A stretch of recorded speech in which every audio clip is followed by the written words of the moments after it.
Did you know that our blue lotus flower is imported directly from Sri Lanka to make sure we give you the highest quality, the highest vibrational herbs that we can find, meticulously handcrafted and blended with good intentions of love, peace, and prosperity. Just look at that. Beautiful. Try MahMah Tea's Blue Lotus Wellness Blend today. Available now. Secret societies exposed. Did you know that a lot of African American people are actually just American people? Yeah, just American people, indigenous American people, Native American people, Aboriginal American people, organic to the land American people. I'm going to tell you a little story. Once upon a time, long ago, long before any honkies, pale faces, or crackers existed on the planet Earth, dark-skinned, woolly-haired, heavily melanated beings inhabited every square inch of the planet Earth, long before the land masses even shifted. One more time. Dark-skinned, woolly-haired, heavily melanated beings inhabited every square inch of the planet Earth, long before the continents even shifted. So in 1492, when Christopher Columbus and his Spanish conquistador buddies came over here under the Spanish Inquisition and the doctrine of discovery and discovered a land that had already been inhabited for millions of years, that had a highly developed, highly advanced civilization already here, they found highly melanated, woolly-haired, copper-complected people, the organic to the land original people of the Americas, with a highly developed civilization. There's actually more pyramids on this side than there is on that side. In fact, the pyramids over here are older than the ones at Giza. The pyramids over here are older than the ones at Giza. You know what the original name for Mexico City is? Teotihuacan. Teotihuacan. Tehuti, Thoth, the Egyptian god, the pyramid of the sun, Quetzalcoatl, Teotihuacan. That's right. That's why a lot of your African American friends, if you ask them about their ancestry, they'll tell you that they're Creek or Cherokee or Blackfoot, or they have Indian in their family. That's right, because most so-called African American people are actually American people, Native American people, Aboriginal American people, organic to the land American people. Secret societies exposed. I love you guys. There are land papers before slavery in my people's name here. How was it? Because when the Europeans came here, what Roger was talking about, we gave a lot of people some spots to settle. But they took those spots and wanted bigger spots. My people right now, the Shatta, they took on the end from our people, I'm talking about the end of the big take, 25 million acres of land by removing my people from here to Oklahoma. That was the last of their land, 25 million acres of land. And it was people that looked like me. What Andrew Jackson did was he appointed some Europeans. I want you to know how I'm here, brother. My grandfathers were generational of chiefs. I come from a line of chiefs. I'm from a royal family of chiefs. What the Europeans did was took my people, took the women and the children, and some European that Andrew Jackson was friends with, appointed them as chiefs, left the original chiefs back here, took the white chief that he appointed, which into Oklahoma is, as you know today, as Indian Territory. Indian Territory was set up by mixed breeds, okay? Yeah. The people that signed the treaty was either non-native or mixed breed. All of these buildings all around here, as I told in class last night, they're ours, they belong to us. They're ancient, these buildings. There's a whole city underneath this city. They went and burned all the major cities, the major energy centers. Our ancestors set up these energy centers that we call Philadelphia, New York, Boston, Atlanta, Detroit, right?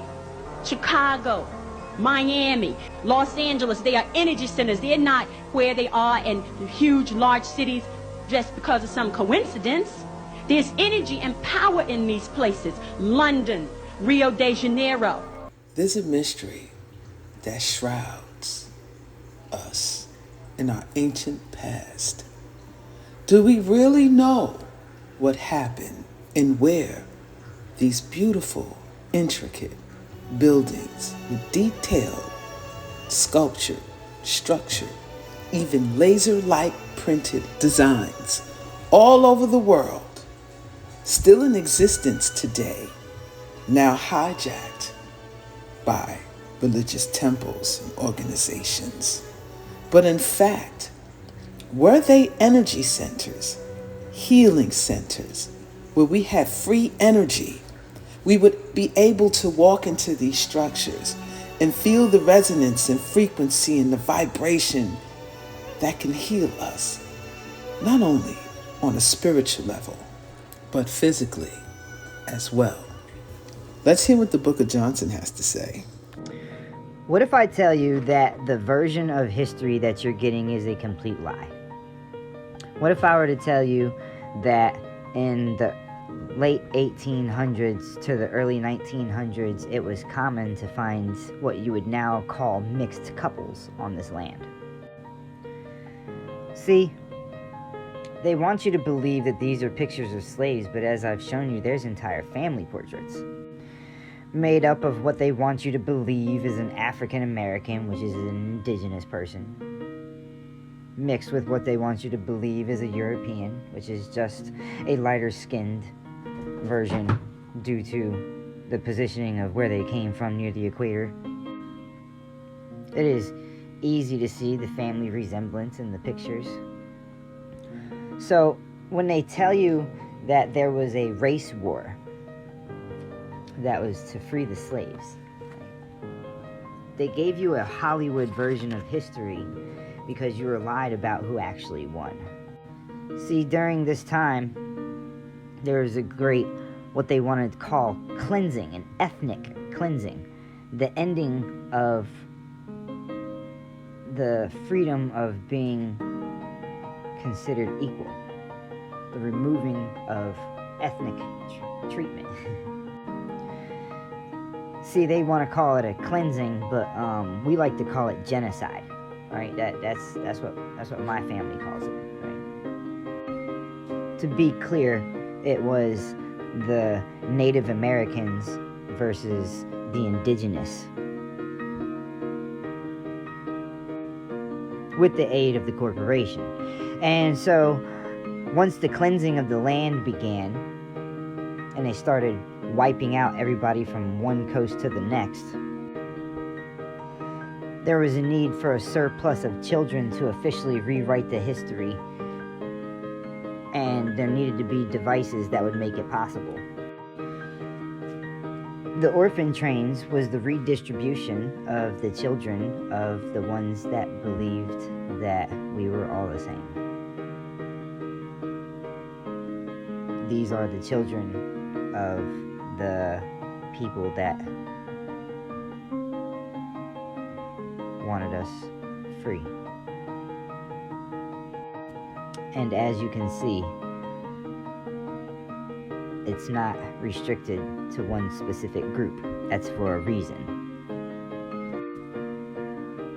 These are the real slaves that were being fought for in all of the wars. It wasn't adults. If you paid attention to what the orphan trains were doing, those children were sold to families and then they were put into mining camps and different types. It was child labor. Remember, I told you before that time was reset by use of the children. Now notice the date. Introduction. Between 1854 and 1929, the United States was engaged in an ambitious and ultimately controversial social experiment to rescue the poor and homeless children.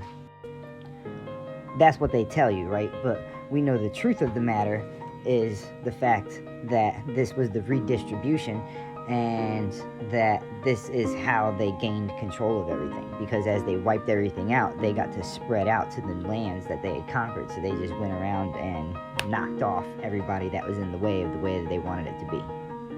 And so all these super large families are constructed of people that had children given to them off of the orphan trains, and so the reset of history began.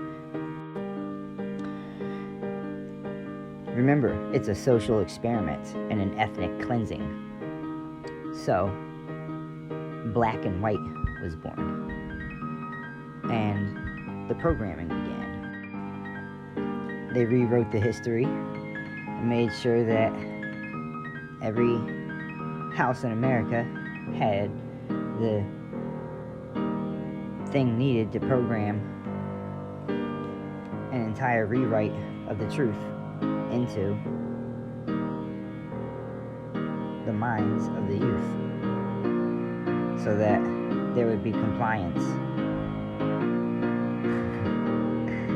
So they told you that they won, and that they gave you a contract, and that contract gave you money, and that money was worth something, and that you have to work for this. Now, this is pure speculation of mine, but what if? I mean, really, just what if?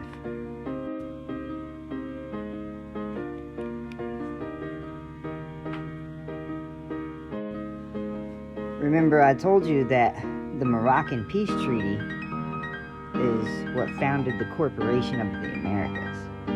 Now you see what the Corporation of America did in the first 100 years of its actual existence. Now remember, according to the Peabody Museum of American Archaeology and Ethnology from Harvard University, I want you to notice, it is in the interest to note the gradual changes.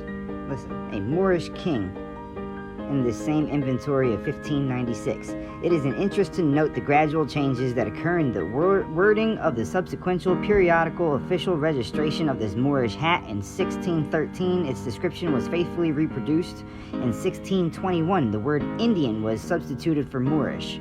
With a significant alteration, the original text was again transcribed in 1730 and in 1788. However, a remarkable transformation was effected that the hat became an apron, and the official record reveals an Indian apron of long green feathers. Indian.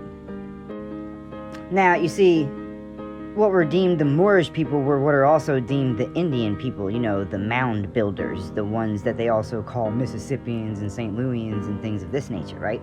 So realize that the world fairs were not displays of things that they were being created. They were the spoils of the war. They were the rewards of the things that were captured and the destruction of them. This is destruction of the remains of what was called the Moorish Empire, or also known as the Tartarian Empire. The last remains of the free energy. Notice anything interesting about these things? See, this is the erasure of Morocco. This is the Moorish Empire that I keep telling you about. The one that they keep changing the names of. Moorish isn't even the real term.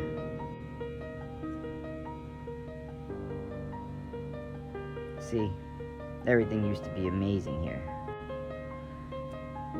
Black and white didn't exist. Because as I stated, that was a time of peace and great prosperity.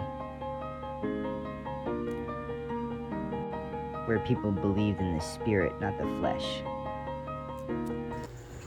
I wonder if we'll ever know what happened before these times. What's above these skies? What was our ancient past? Where are we now? And above all, where are we going? One thing for sure, we are all underneath this dome. Together.